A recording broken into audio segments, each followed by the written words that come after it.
Bem-vindo ao espaço especial dedicado aos 45 anos da Independência Nacional. O ano de 2020 é precisamente dedicado às celebrações, entre outras, da proclamação da Independência Nacional. Faz 45 anos. Isto aconteceu a 25 de junho de 1975. A nossa abordagem hoje vai ter uma perspectiva mais académica. Convidamos para isso o académico Filimone Megos, que é sempre bem-vindo à família Mídia Mais. Muito obrigado. Muito obrigado pelo convite. Filimone Megos, 45 anos da Independência Nacional. Se estivéssemos aqui a tratar da vida de um homem, é muita coisa, mas no processo de edificação de um Estado pode ser que haja alguma diferença. Eu gostava era de ouvir a sua primeira leitura sobre o que terão sido estes 45 anos da independência que Moçambique vive. Ok. Bom, primeiro é uma mudança estrutural interessante, que é fundarmos um Estado. Isso é muito importante. E é importante porquê? Porque eu vou argumentar sempre tendo o Estado como aquele que tem que ser o ator principal, no meu entender, destes processos de mudanças estruturais e de redistribuição. Bom, então nós tivemos dois Estados. Tivemos o Estado em cuja Constituição até vinha explícito, República Popular de Moçambique, e depois um segundo Estado que herdou esse, que é um Estado que retira, digamos assim, o popular e passa a ser uma espécie de um bom estudante do Washington Consensus, quer dizer, do neoliberalismo, de vazar todo o papel do Estado como tal, né, que cumpre funções sociais para a educação, para a saúde, etc, etc. E fica um Estado que nem peixe nem carne, que quanto a mim é isso. Portanto, se eu quiser resumir, diria que estes 45 anos são anos de construção de um Estado que numa primeira fase, com todas as dificuldades inerentes ao processo, cumpriu um papel, e depois temos um segundo Estado neoliberal, mais Washington Consensus, que não gosto muito, mas que, bom, vai ter que reassumir, como dizia Marcelino, temos que fazer, tem que haver uma revolução.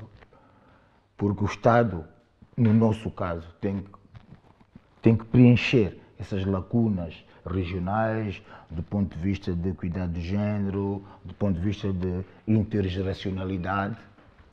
Olha, as nossas estatísticas dizem que daqui a 5 anos, 51% da população moçambicana vão ser mulheres, dos quais 50 são jovens, com menos de 25 anos. Portanto, como é que nós olhamos para isso? Quem tem que olhar para isso é o Estado. Tem que criar infraestruturas, tem que criar estratégias de desenvolvimento que nos dirijam para recebermos esses 51% de mulheres, como maioria desta população moçambicana, que ao longo da história tem a sua própria história, né? Dupla exploração, toda a imagem negativa que se tem sobre a mulher e toda a imagem negativa que se tem para com a juventude, etc. Como limpar isto? Porque eles vão ser a maioria. Como é que o Estado faz este ponte de pensar no amanhã? Qual foi o pecado do popular? No meu entender, eu não vi nenhum pecado. O que eu entendo, tirar o popular foi uma questão de moda, porque naquela altura veio Glasnost, Gorbachev, mudanças, nós já tínhamos começado antes. De qualquer maneira, é uma moda mundial da altura que o chamado New Deal, né? Margaret Thatcher e o Reagan, etc. e tal, e que vão influenciar todo o mundo. E depois, bom, o mundo desmorona-se, o leste desmorona-se, quer dizer, deixa de ser bipolarizado, pelo menos ostensivamente, e fica com uma só perspectiva do mundo. Quer dizer, esse é que é o ponto. No meu entender, não houve nenhum mal. Agora, no segundo, que há males, há. Na Segunda República, o Estado fica mais comprimido. O Estado deixou de jogar o papel que, na minha opinião, na Primeira República jogou. Houvesse o que houvesse, mas era mesmo um Estado redistributivo. O abandono deste papel é por conveniência? O que quer que seja, eu acho que foi uma questão de debate, ou falta de debate, ou um debate no sentido da moda. E a moda da altura é o neoliberalismo, que vem, quer queiramos, quer não, nós andamos a reboque desta maneira dinheiral de pensar o mundo, deixando de fora todas as outras componentes, como artes, cultura, etc., como servir, não é? Com praças, com Wi-Fi para os nossos filhos, netos, etc. Este é um bocado também o papel de um Estado social-democrata, que é aquele Estado que eu sempre sonhei que nós teremos, e vamos ter, e vamos lutar para isso, para que tenhamos em Moçambique. Se temos sido bem-sucedidos nas opções que tivemos logo a seguir à proclamação da independência, teríamos sido empurrados para esta situação em que temos que fazer uma grande viragem com a Constituição de 90? Eu acho que, como é que eu vou expor a situação? O processo histórico de Moçambique levaria a qualquer porto. Só que o porto a que chegamos, na minha opinião, não é aquele a que Nyerere se referia quando dizia Moçambique está no mar alto. Estar no mar alto, para Nyerere, na minha opinião, naquele tempo significava nós irmos lutando contra as ondas, etc., tenebrosas, mas para o nosso porto. Não me parece que tenhamos chegado ao nosso porto.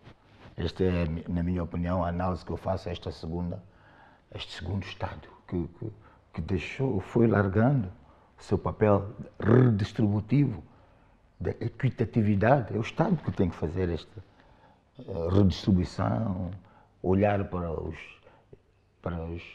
dos extremos, né? Para os ricos e para os pobres, que na situação são a maioria. Como é que nós redistribuímos isto? Com mais justiça social, né? E diminuindo os esforços entre os que têm e os que não têm. Este fosso tem que ser diminuído. Isto é papel do Estado. Eu senti que, com todas as insuficiências, com todo o desconhecimento que houve, né? Mas foi o Estado que, no meu entender, conseguiu, já que estávamos numa altura de mudança, né? Conseguiu manter uma certa, enfim, equidade. Agora, houve erros no processo? Claro que os houve. Em termos concretos, quais são os ganhos que Filemon Megos aponta do primeiro Estado, da Primeira República? Os ganhos? Alfabetização, escolarização massiva, universal. Bom, as empresas que, mesmo tendo falhado, mas de qualquer maneira funcionaram, as empresas estatais, onde as pessoas aprenderam a dirigir, enfim, a fazer coisas, mesmo com os atropelos enormes que foram sendo feitos. Mas foi daí que surgiram os quadros que Moçambique foi tendo. Foi dessas, enfim, de dar aulas, de empresas estatais, de cooperativas, etc. Essa gente que a pouco e pouco foi construindo um Estado, uma estrutura, boa ou má, isso é outro assunto, mas que faz que nós tenhamos andado estes 45 anos. Estamos em pé, ou de pé, numa situação em que nunca estivemos sem conflito. Nós andamos em guerra desde a luta de libertação nacional até hoje. Guerras, até... O que poderia ter sido melhor na Primeira República? Isso seria fazer futurismo ao contrário, não sei. Eu acho que foi feito o que deveria ter sido feito. Obviamente que quando tu estás a fundar um Estado que, bom, normal, vamos assim dizer, que emana com divisão de poderes, que emana da Revolução Francesa e, portanto, que foi adotado mais ou menos de forma por via do colono ou por via... É este Estado que nós conhecemos, embora tenhamos uma tradição de Estados aqui. Moimutapa, Kiteve, Chidanda, Darwe, Zimbábue, temos Mali, Songhai, etc. Mas que nós também não conseguimos fazer esta intrusão. Esse, na minha opinião, foi um não ganho. Nós não conseguimos intrusar as maneiras pré-existentes saberes, conhecimentos sobre Estado e juntar isso a essa dita definição de Estado da Revolução Francesa. Nós não somos franceses, tal como também não somos alemães, mas aproveitamos os conceitos. E esses conceitos têm que ser trazidos à nossa realidade, têm que ser capazes de ler a nossa realidade. E aí penso que falhamos. Depois voltamos, reintroduzimos a autoridade, dita autoridade tradicional, com fardas, etc. e tal. Bom, é bom, não é bom, essa é outra discussão. Mas poderia ter sido feito de melhor forma e sem ferir suscetibilidades, sem, enfim, sem escamotear. O que é que significou para si o facto de o contexto em que Moçambique alcança a sua independência?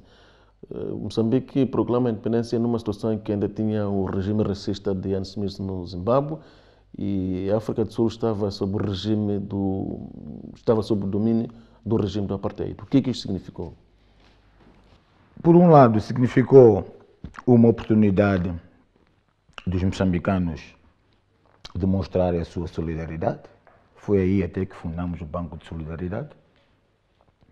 Mas, por outro lado, significa que perdemos já perdi os zeros, não sei quantos milhões de dólares, com o fecho da fronteira e toda a situação que Moçambique teve que assumir, que as Nações Unidas disseram que iriam restituir a Moçambique e nunca mais restituir. Mas, de qualquer maneira, há dois ganhos. Nós desempenhamos o nosso papel de gente solidária, Ubuntu, não é? Você não é gente, eu sou gente porque você é gente. Intrusamos-nos aqui, os tanzanianos apoiaram-nos, nós apoiamos os sul-africanos, os ugandeses, os zimbabuianos. Isso, para mim, é muito importante. Samora Machel não assistiu, não testemunhou o nascimento da Segunda República por força do tanto trágico acontecimento de Mbuzini, em que encontra a morte trágica também num processo de busca de paz para Moçambique e também para a região. A ausência de Samora Machel neste período, o que é que significa para si? O que é que significou para si? Machel é fundador do Estado moçambicano, vamos dizer, simbolicamente. E com o seu carisma, com a sua liderança, com a sua visão do mundo, naquele contexto. Obviamente que tu vais sentir falta disso quando o regime muda. Aliás, até muda o contexto. Um outro contexto, multipartidarismo, nova Constituição, da Constituição de 90, que depois vai sendo mudada, etc. Isto só faz com que o Machel tenha desempenhado o seu papel, até onde foi, e a partir daí Chissano também joga o seu papel importante, tal como depois Guebuza vai jogar o seu papel importante, e Inhussa agora, quer dizer, esta é passagem de testemunho, não deixando de ter em conta as peculiaridades da liderança.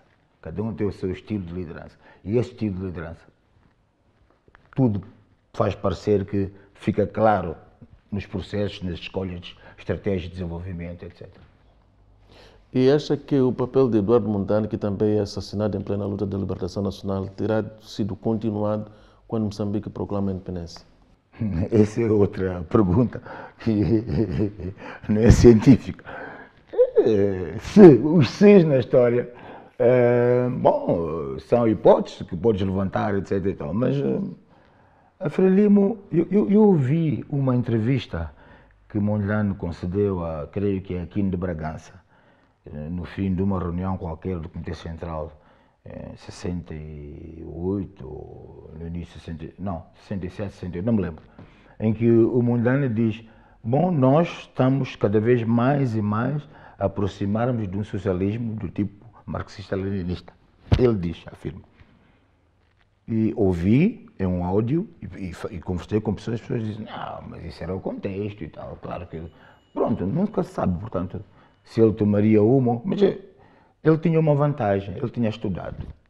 E escola dá-te o croquis. Podes não estar certo, mas pelo menos tens o croquis. E se tu és capaz de formar uma boa liderança, uma boa equipe, Com esse croquis tu podes andar. Filomeno Mengus, o país em 75, 25 de junho, proclamou a independência total e completa. 45 anos depois, estamos a usufruir da independência total e completa. O slogan é muito bonito e desde a altura em que ele emana, né? No fim da Segunda Guerra, soberania, integridade territorial, tal. Mas isso é referente a um território e a todo o simbolismo da bandeira, do hino nacional. O resto, epá, eu acho que não atingimos, e é uma pena. E não atingimos, embora estejamos no processo, né? Por razões óbvias. Tens contexto internacional, tens contexto nacional. O nacional, eu disse há bocado que nós nunca estivemos em paz. Portanto, as políticas desenvolvimentistas nunca foram levadas a cabo integralmente. Numa segunda perspectiva, o Estado retraiu a sua ação social, o seu papel social. Então, tudo isso faz com que... O que é que, na sua opinião, determina os elevados níveis de pobreza que afetam a metade da população moçambicana? Porque Moçambique tem todos os recursos, desde terra, água e o recurso homem. E também já foi uma grande potência em termos de produção de recursos que pudessem alterar esta situação de elevados níveis de pobreza. Bom, tens diferentes áreas. O problema tem várias coisas.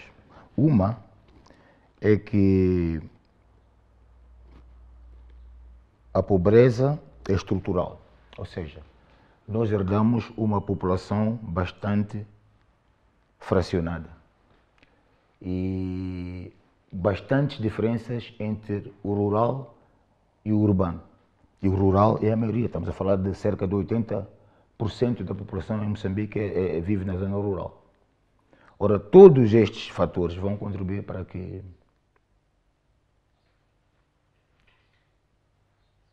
a pobreza seja estrutural.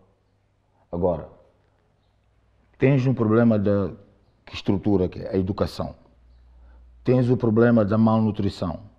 Tens vários problemas que vão contribuir para com que a pobreza se reproduza, quer por regiões do país, quer por classes sociais e quer pela diferenciação rural-urbana.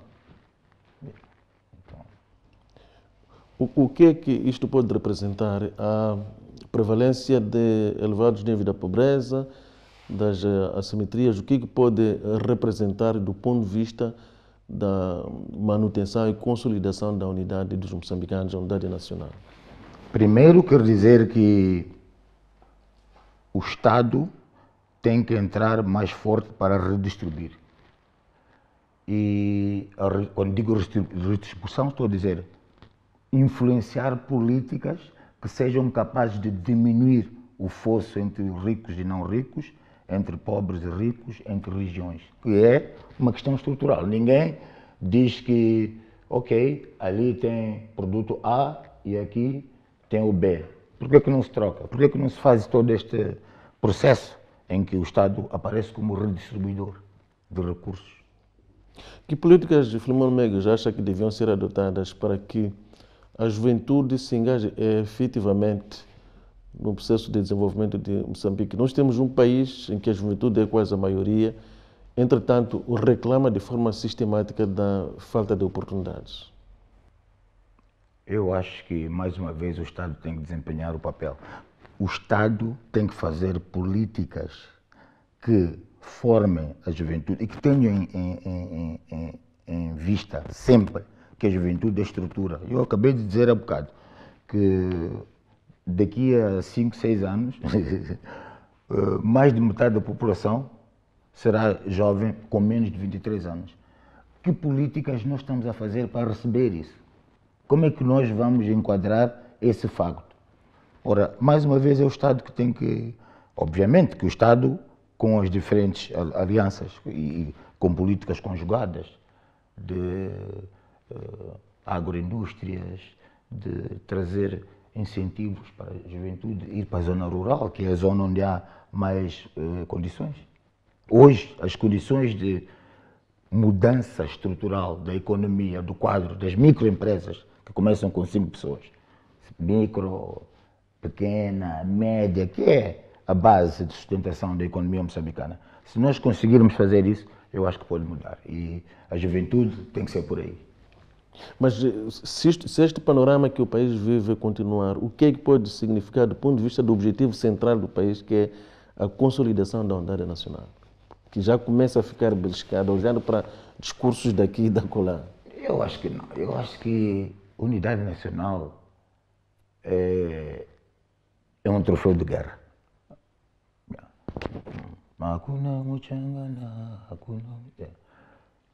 Isso não está em causa. O que está em causa é o aproveitamento político que se faz dessa situação. Que, por um lado, é óbvio, Gaza é pobre. Não é? Se quiser conclusão, não, todos os presidentes são do Gaza. Vê lá como Gaza está. E vê lá como cada uma das províncias está.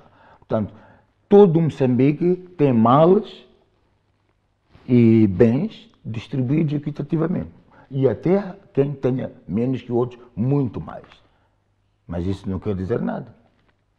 Isso quer dizer que nós herdamos uma estrutura colonial, como está, e que paulatinamente vai ser mudado, mas herdamos-la assim mesmo. Nestes 45 anos de independência, Moçambique alcançou vários acordos de paz. Todavia, ainda vivemos uma situação em que a oposição se queixa de não ter a oportunidade de participar de forma ativa, portanto, a participação política. Que mecanismo é que o país tenta encontrar para assegurar que todos tenham a mesma oportunidade de participação política no processo de desenvolvimento do país?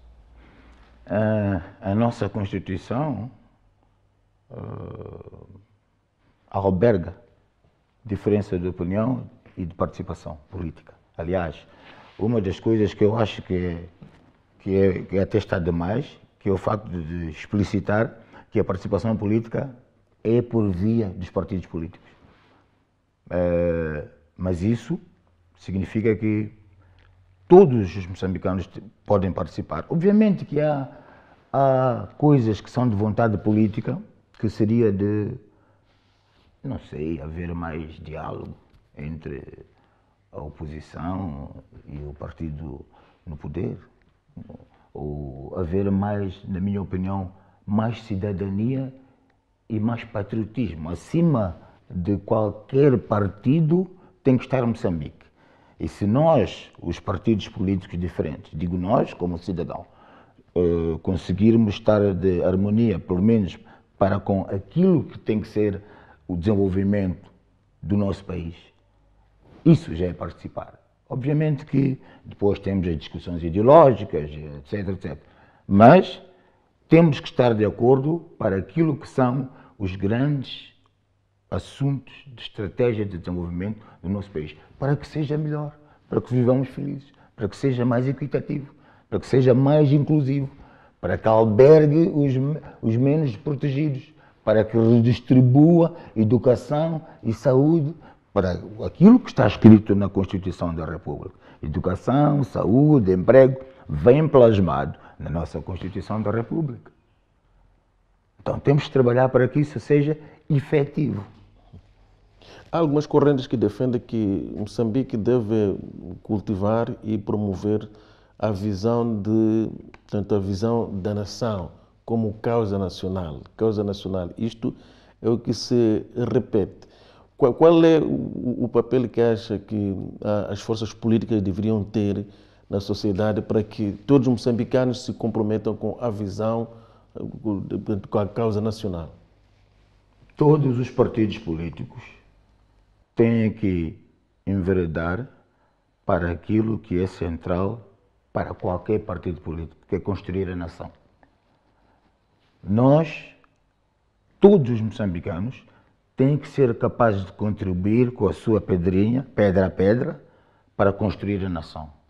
E construir a nação significa ser suprapartido, significa ser supra-etnia, significa ser supra-tez, significa reconhecer-te igual aos outros moçambicanos e, do mesmo modo, participares por igual com todos os outros. Por coincidência, neste 2020, Moçambique também assinala 30 anos da democracia multipartidária. Na sua opinião, Filimon Mengus, o que a democracia multipartidária veio a mudar no país? Eu não sei, porque a minha opinião é meio estranha. Quer dizer, eu acho que havia mais participação no tempo do monopartidarismo do que agora. Quer dizer, agora a participação é insultarmos-nos. Começa a haver algumas pessoas a querer construir um pensamento político. Nesse sentido, é bom. Mas na Primeira República, tu, por exemplo, para seres deputado da Assembleia Popular, o escrutínio começava lá embaixo, as pessoas discutiam, nos bairros, nos comitês do bairro, as pessoas discutiam sobre tudo, sobre ética, sobre ladrões, sobre limpeza do quarteirão. Há dias eu vi uma fotografia do sítio onde eu morava na Beira. No sítio onde era limpo e tudo, brincávamos, os velhos estacionavam carros, hoje é capim. Mas por quê?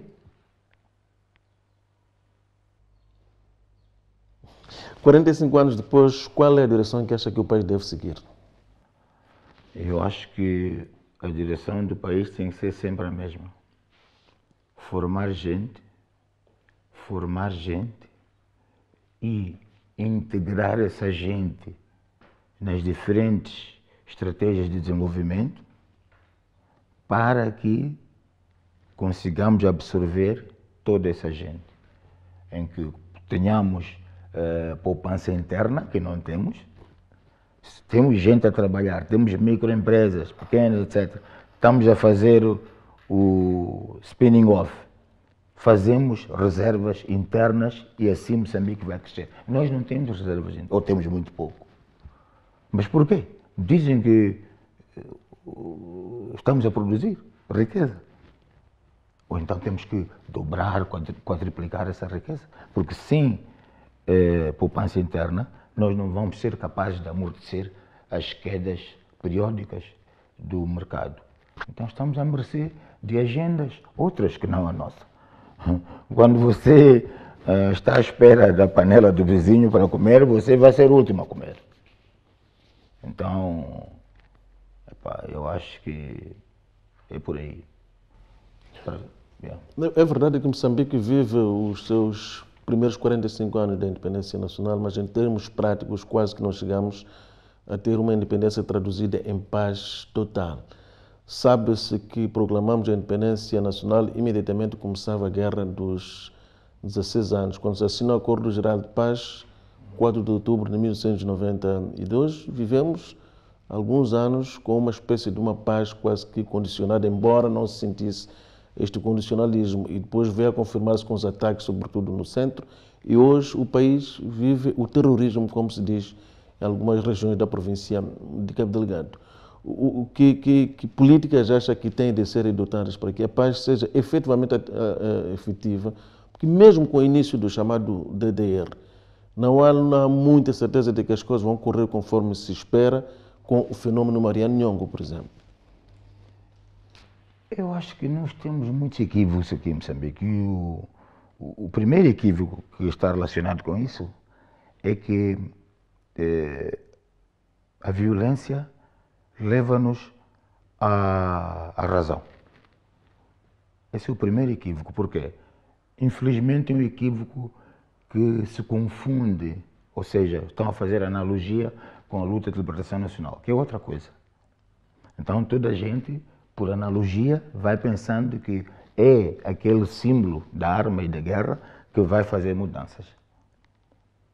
Eu acho que não vou propor políticas, não é política, é uma questão de concepção de que os moçambicanos entenderem que Epá, temos que alguma vez pôr ponto final a essa coisa de eu estou a reivindicar, vou pegar arma, vou para o mato, vou andar aos tiros e vou pôr este país de pantanas.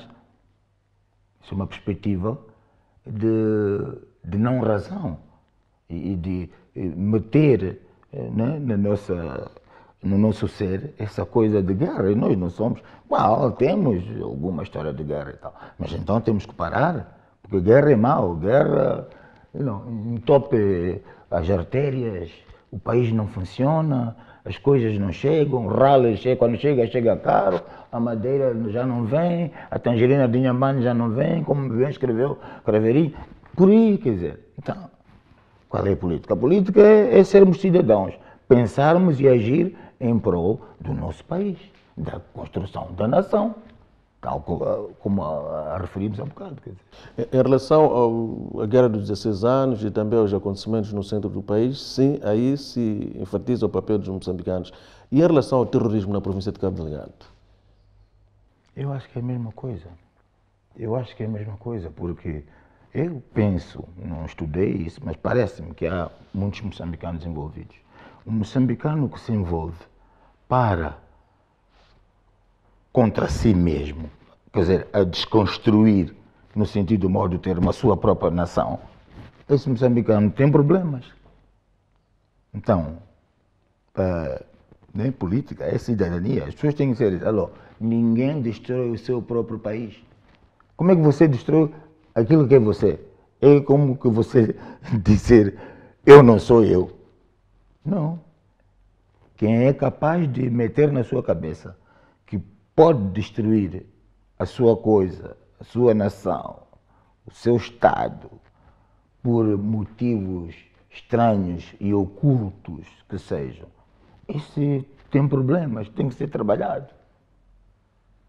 Filomeno Megos, o símbolo da independência está na independência alimentar, que ainda Moçambique não conseguiu alcançar.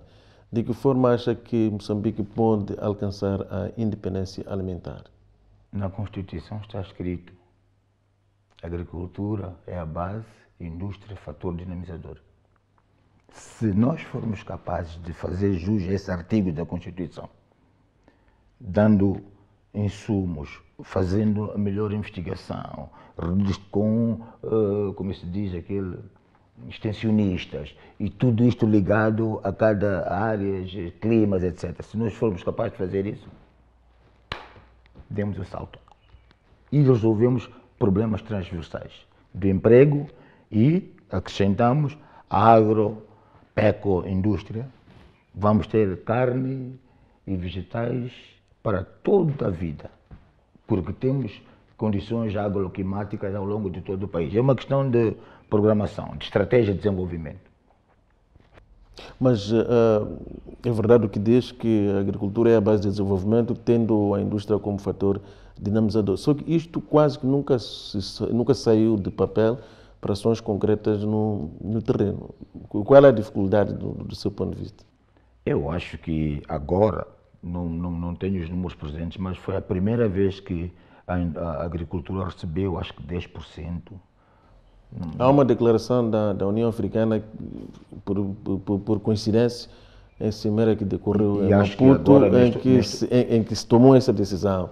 Todavia, são poucos Estados africanos que cumpriram essa decisão. O nosso período, acho que cumpriu. Acho que está a começar a cumprir agora. O primeiro orçamento que... Eu acho que estão criadas as condições, quer dizer, se há um orçamento, se há um ministério, se há as estruturas constituídas, se há uma estratégia de desenvolvimento, vamos dar o salto. Ou pelo menos estamos no caminho. E como travar o êxodo rural? Êxodo rural tu não travas. Tu não travas porque tu não vais obrigar ninguém a não sair de onde está. Por que motivo? Se a própria Constituição dá-te esse direito. Agora, vamos lá ver qual é a origem do problema. A Constituição, eu posso estar onde eu quiser neste país. Então, se ali tem as luzes, como dizia o Marcelino, as luzes da cidade, as luzes atordoam. Então, muita gente fica atordoada com as luzes da cidade. Então, vem para a cidade. tem que vir para a cidade, porque é a cidade que dá algumas perspectivas, mesmo que precárias, para o standard da cidade. Comparativamente ao rural, ele está muito bem. Como tornar, portanto, o meio rural um polo de atração? É políticas desenvolvimentistas que sejam atraentes e que chamem a juventude e outros interessados para lá, com incentivos. E quem diz o retorno das pessoas também diz setores de atividade. Incentivas aqueles setores de atividade que tu pensas que são os que vão ser estruturantes e que vão contribuir efetivamente para uma mudança estrutural. Nestes processos todos, que papel é que atribuiria ao processo de educação em Moçambique? Primeiro, educação. E eu acho que estamos a falhar num aspecto muito importante, que é na pré-escola, jardins infantários. Eu acho que o Estado tem que investir aqui. É aqui onde se constrói o homem. É aqui onde se constrói a estrutura. Tudo o que tu quiseres. É aqui. E aqui o Estado não entra. Ou pelo menos ainda não entra massivamente. Então isto tem que ser tomado em conta desde os aspectos que fazem o homem. Ciência, educação física, arte. Desde pequeno. Portanto, para que as pessoas entendam que há relação entre política, economia e cultura. Este triângulo tem que se entrelaçar e dar uma base que é uma vida razoável. Qual é o grau do seu otimismo em relação ao futuro de Moçambique? De quanto a quanto? Qual é a escala? De 0 a 20. Fica ao seu critério. Bom com distinção. 18. Yeah. O que pensa que o início, se vier a acontecer, já testemunhamos muitos adiamentos sucessivos, se finalmente um dia a exploração de recursos puder iniciar, estamos a falar do recurso do gás, o que acha que isso pode vir a mudar naquilo que é o panorama que o país vive? Não sei, isso é futurologia, né? Não sei, mas parece-me que vamos passar a ter um fundo soberano, né? Depois, o que isto muda na vida dos moçambicanos? O que isso muda na vida dos moçambicanos? Não sei, vai depender das políticas. Por isso é que eu volto ao Estado, como aquele que tem que redistribuir. O Estado aqui, desempenha um papel crucial. Tem que ser capaz de transformar esse dinheiro em orçamento, por via de impostos, e depois isso em investimento. Investimento intersetorial, desde o ambiente, ele próprio, até a escola, tudo. Tudo. Estou a falar tudo. Defesa, segurança. Tem que ser capaz de... Se for isso, já fizemos o take-off, aquele que Peter Matias se referia, né? Diz que na Inglaterra, o take-off começou quando os primeiros ingleses começaram a comprar, a cercar, enclosures, cercar os terrenos, cultivar e vender e fazer todo este processo econômico-financeiro. Esse é o take-off. Filemon Megos teme pelo fenômeno da maldição de recursos, com a iminência do início da exploração de gás da bacia do Rovuma. Isso é um lugar comum, essa coisa de maldição. Tudo depende, é uma questão de que políticas estão no comando dessas operações. De exploração, da tributação e redistribuição dessa tributação, etc., por aquilo que são os objetivos, aquilo que é a agenda nacional. Cá está, agenda. Nós temos que ter uma agenda nossa que seja capaz de incorporar todas as benfeitorias, construção de infraestruturas, tudo, para nós estarmos bem. Se existe esse dinheiro, então que esse dinheiro seja redistribuído de forma de construção de infraestruturas e de orçamento do Estado. Investimento per capita. O que o Estado investe para cada um dos moçambicanos tem que ir subindo cada vez mais e mais. Investimento per capita, que é um conceito que vem lá das macroeconomias. O que é que recomendaria para que, em definitivo, no futuro, todos os moçambicanos se sintam incluídos? Fala-se tanto da inclusão ou exclusão. Para mim, sobretudo inclusão econômica. Para mim, é um problema de classe. Quer dizer, sempre houve classes. O mesmo problema não é esse. Há os que podem mais, há os que compram mais, podem comprar mais, há os que podem comprar menos. O meu problema não é esse. O meu problema é como diminuir o fosso entre os que podem e os que não podem. Esse é que é o problema. Yeah. Filimone Megos, académico, foi nosso convidado a este espaço destinado à reflexão sobre os 45 anos da independência nacional. Com o Filimone Megos, hoje tivemos aqui uma reflexão mais na perspectiva econômica. Nós voltamos proximamente com mais um convidado, ainda na reflexão sobre os 45 anos que se passam após a proclamação da independência nacional. Isso aconteceu a 25 de junho de 1975. Renovamos o nosso voto sincero. Continuação de uma boa companhia, sempre com a Mídia Mais.